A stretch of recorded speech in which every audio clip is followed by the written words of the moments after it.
This part is called Z-axis calibration. We have to make sure the nozzle is far away from the printing plate before Z-axis calibration.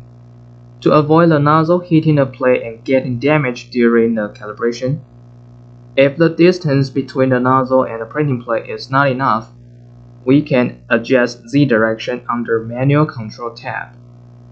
Click the positive direction of Z-axis to make the nozzle far away from the printing plate.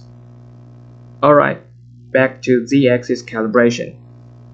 Make sure the valve is open by clicking Open Nozzle before calibration starts.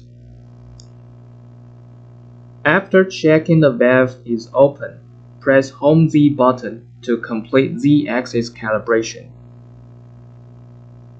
Press Home Z button and Z-axis calibration will begin.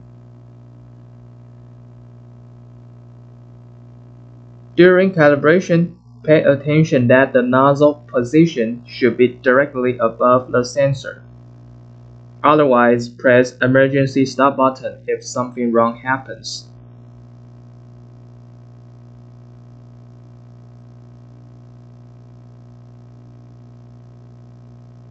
Therefore, this is the step of Z-axis calibration.